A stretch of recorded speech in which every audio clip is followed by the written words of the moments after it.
In last video we saw simple linear regression basics. We understood what is a line. We also saw that what are the various assumptions for making a simple linear regression, in under what circumstances we use it, and things like that.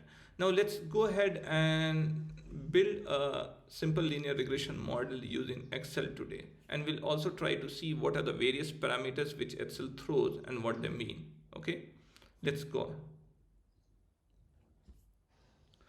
Okay, so this is my Excel, and this is the data set which we were playing with in the last videos also. It's a pretty straightforward data. We have 15 data points over here, and in my independent variable is odometer reading 1000 kilometers, and my value, trading value or the price is in 1000. Okay, again, so this is my second hand car of a model X, and this is the price which will fetch in the market, right?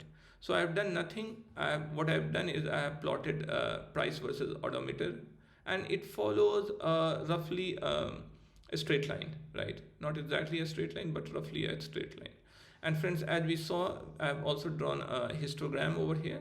So we can see that this histogram is of the price.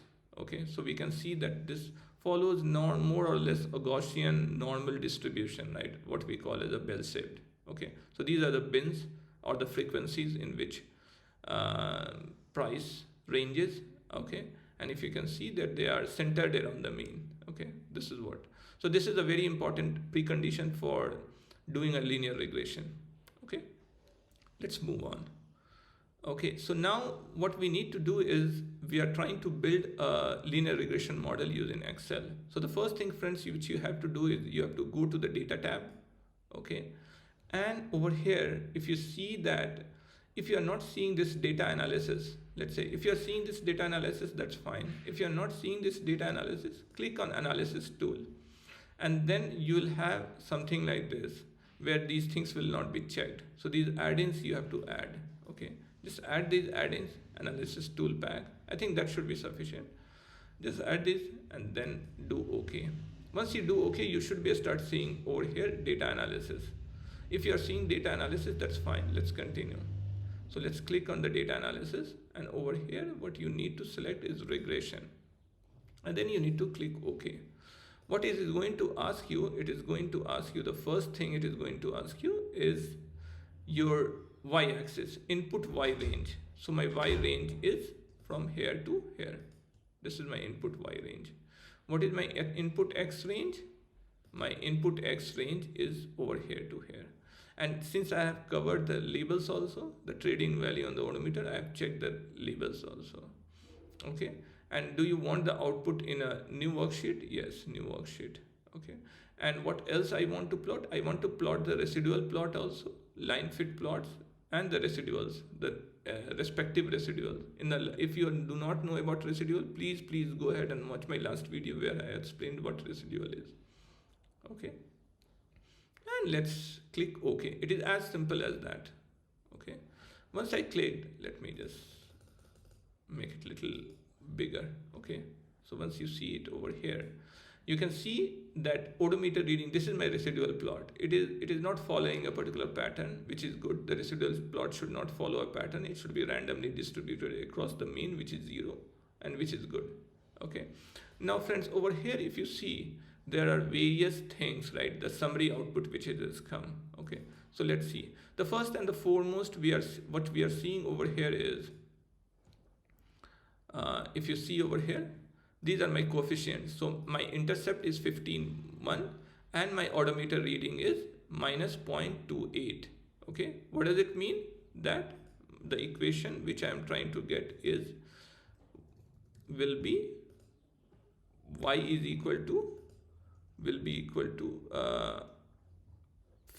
51, which is this thing, and it will be added to, or rather it will be added to this value, which is this, and then multiplied with,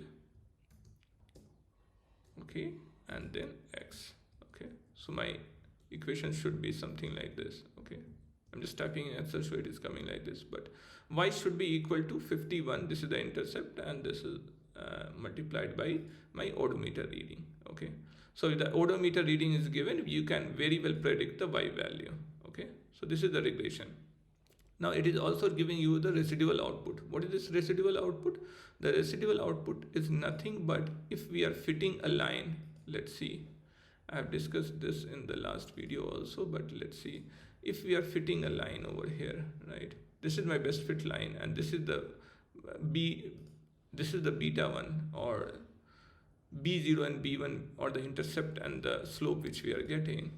Then these things are the residuals.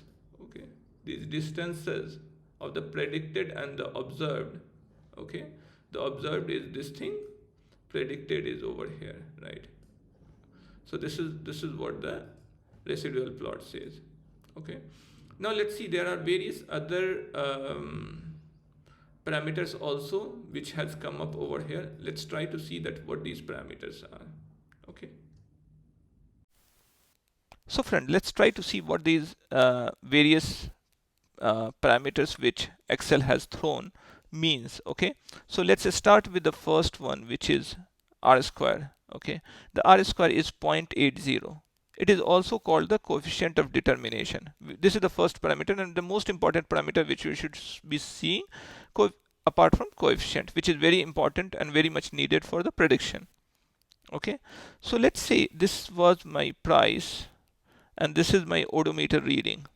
Okay, now friends, I have already told you that this would be my observed behavior, and this is my predicted price, right? So observed and predicted. So there is a difference over there, and that difference was what we are calling it residual. Okay, now if suppose in absence of this prediction, or is absence of this regression line, what would be the best guess? The best guess would be that, okay, you have these cars, let's sum them up, let's take their average, and that should be my prediction. Okay, if suppose we do not know anything about regression or statistics or machine learning, some naive person would say that, okay, let's just take the mean out of it, and that mean should be the average value, right? So let's draw that mean also. So this mean is nothing but all these summations, all these observations, they are sum and divided by the number of observations. So this is the mean price. Okay, this line is the mean price. Now friends, pay attention over here. This is my observation, this is my prediction. In absence of this prediction, I would have predicted this. So because of this prediction, how much I'm able to explain, or how much gap I'm able to cover, right? This whole thing is called sum of square total. So this whole thing was the difference between a naive prediction, which is the mean, and the observed behavior.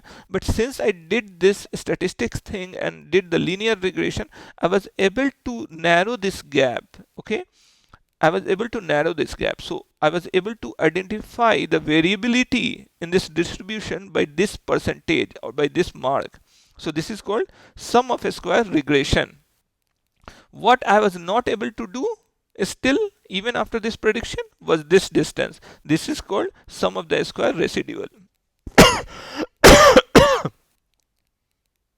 So as we know, this is the residual, this is due to regression, and this was the total, right? Now sum of the total will be yi minus y bar. So this will be my y bar. Y bar is what? Mean. Okay, so it is represented by a bar. Y hat is my predicted value, right? This is y hat, this is y hat, this is y bar, and this is y. Okay, so my explained, how much I was able to explain? I was able to explain yi hat minus yi bar. This portion I was able to explain. What is left to be explained, unexplained, is yi minus y hat. This was left to be explained. What was the total uncertainty? Yi minus y bar. This was the total thing, right? So friends, this is what the difference between SSR, SST, and SSE. Now friends, you will ask me that why it is important. So how good of fit is. This is what the R square tells about, or this is what it is called as coefficient of determination. It's a good of fit test. How good is my line to the observed data? Okay. Now, R square is defined as 1 minus SSE by SST, or SSR by SST. So SSR is, what is SSR? SSR is something which is I was able to explain, divided by SST. So how much I was able to explain by how much was the total. This is my R square value. Okay, this is my R square value. So the R square value which we have got over here is 0.80. 0.80 means 80%. So 80% of the variability in the data, in the sample data, was explained by this regression line. Okay, by this straight line. This is what it is telling. Okay, friends, I hope this is clear. Okay. Now there is something also called, which is over here, that R square is clear than adjusted R square, right? Adjusted, which is slightly lower, right? Now the concept is like this, that if suppose you keep adding the attributes or columns or independent variables into a data set, it will keep improving. It will keep figuring out some correlation. It will, the R square will keep improving. So what the statistician thought, that having more data actually is not beneficial. Having more columns is actually not beneficial, and they started penalizing that how many columns you can add to the data set, or how many independent variables you can add to the data set. Okay, so let's see. So adjusted R square is nothing but we are penalizing for the number of predictor variables. Okay, so it is 1 minus R square n minus 1 by np minus 1. So it is penalizing. The more you keep p, this term will become smaller, right? It will go down. It will go down. That this means adjusted R square will be, this term will go down. This will become smaller. So this overall term will become bigger. And since it is 1 minus R square, adjusted R square will go down. So this is a mechanism in which it is penalized. The R square is penalized. And this is more or less a true representative of R square. Okay, so this is adjusted R square.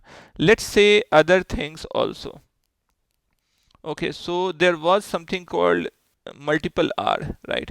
This is nothing but correlation. So if you do not know about correlation, correlation is something which gathers the strength of the data, strength of the relationship between two variables, and this is how it is calculated. Okay, so this is the correlation. Correlation also sometimes tell you that, hey, how good association is between two variables. Okay.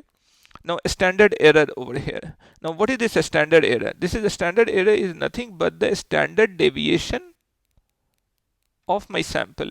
This is what a standard error is. Okay. So if you see over here, is nothing but my standard deviation. But why I'm dividing it n minus 2? N minus 2 is because of the degree of freedoms. I'm already getting B0 and B1 from here. So I'm from 15, I'm dividing 2 over here. 2, why? This is the concept of degree of freedoms, which we'll discuss just a little later. Okay. Let's see what other, degrees of freedom. Now what is degrees of freedom? Degrees of freedom simply says that if in a equation or in a linear equation, if you are able to let's try to understand intuitively over here, right? Okay, if I'm able to identify, or I'm able to gather two variables already out of a set of 15 equations. Let's say you have set of 15 equations, right? This is what the observation means, right? You have set of 15 linear equations, let's say, and you already figured out two, right? So how many more independent equations you are left with? You're only left with 13, right? Because 2 you have already consumed. You have already consumed it to figure out 2 of the variables, right? The degree of freedom goes much more. Probably I have to make a separate video on this, but in a nutshell, what it says is how many variables you have already derived from it, that many variables will go down and the degree of freedom will be observation minus that many. Okay. So this is ANOVA. This is analysis of variance. This is a F-test. Again, these are statistical concepts. Probably I'll make more videos on this. If you want, comment me down the line. But in case of simple linear regression, this doesn't make that much sense. Okay. We can ignore. But in case of multiple linear regression, if you have more than two variables, what this test will tell you that how good or how significant there will be multiple entries over here, right? And there will be multiple entries also. Let's say you have multiple variables. Then how these variables are related to each other. Okay. In absence of these, how my prediction power will be, right? That will be done through analysis of variance methods, right? So we'll discuss this when we'll be discussing multiple linear regression. Now comes the concept of intercept and odometer reading. So coefficients we have already seen, right? This is very easy, right? This is based on our prediction. This is how we can predict, right? Standard error. Since intercept and odometer both are derived values, right? Derived values. So standard error will also, any value which is estimated, there will be a standard error associated with that. Okay. Now a standard error was also over here, right? Because our regression stats was also derived or estimated value. Okay. Smaller the standard error, better our prediction would be. Smaller the standard error, better our prediction. Why? Because standard error is nothing but a standard deviation. So this is, let's say, a normal distribution, and this is my one standard deviation, minus sigma plus sigma. This is my one standard deviation. The narrow it will be, the narrow this region is, okay, better my prediction. Why it will be better? That means that the curve is going up like this. Okay, and more data are lying in my small standard deviation, right? So I'm able to trap, or the confidence which I have over here in the value which is getting predicted is becoming higher and higher, right? Let me erase this over here. Okay. Now friends, there is something called, which is T statistic, there is P value. I do not think I can go in detail in this particular video, but I may have to make separate video. T statistic is nothing but, if normally we use Z stat, and Z stat is nothing but for a single normal distribution, which is sigma as 0 and mean as 0 and sigma as 1, right? This is standard normal distribution. For a standard normal distribution, we call it G stat or G statistics. But when we are dealing with a smaller set, we actually approximate that with the T statistics. Okay, if the number of observations are less than 50 or so, we do it with T statistics. What T statistics essentially tell you? It tells you the same thing as a standard deviation, what I was telling. That this value, these coefficients which prediction has been done, how much confidence I have that these coefficients are actually statistically significant. When I say statistically significant, that should we rely on that? Because they have come from a larger population. These things have been derived only from the samples, and the sample was 15. The population was much larger. Okay, then there has to be a degree of uncertainty, because it is very much possible that by chance we got such a sample which is not representative of the population, and hence we are getting a very bad coefficients, and our predictions are going to be very bad. It can happen, friends. To avoid that, what mechanism has been provided over here is that you can do it with the confidence interval, which is here, or through the p-value. Okay, if the p-value is very low, ideally less than 0.05, we say that these readings are statistically significant. Now again, friends, to discuss p-value and the confidence interval, it will take one more session, which probably I will deal later. But at this moment, just understand that the p-value is lower than 0.05. That means these values are statistically significant. Okay, and with a 95% confidence, p-value and confidence interval are saying the same thing in different way.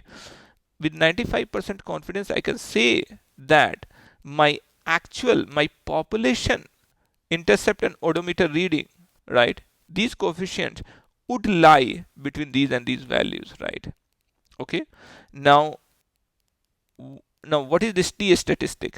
T statistic is nothing but to derive the p-value and the confidence interval. You have to, it is an T is distribution, not a standard normal distribution, but T is distribution which is very close to a standard normal distribution.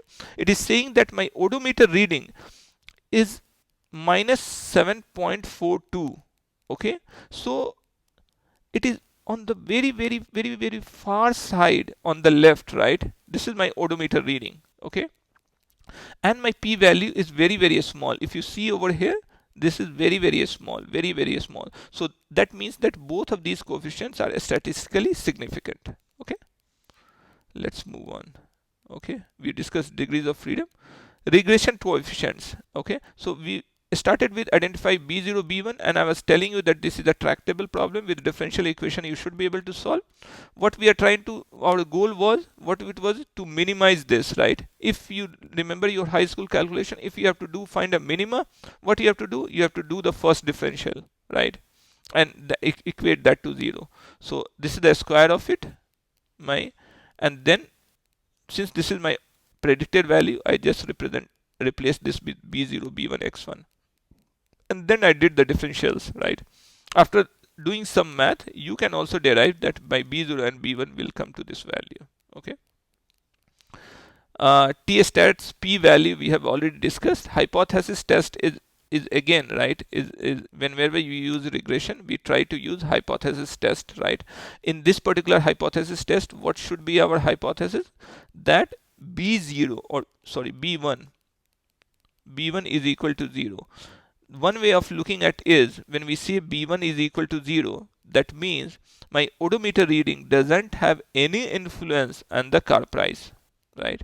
That means my car price should be flat. It doesn't have any relevance to odometer reading. But is that true or not? Through an hypothesis test, we can prove and disprove that. Okay, that is what hypothesis test. Again, friends, these are core statistical concepts. If you want to learn about the central tendency, dispersion, distribution, t-stat, p-value, z-value, confidence interval, hypothesis test, let me know in the comment. I will try to make more videos out of it.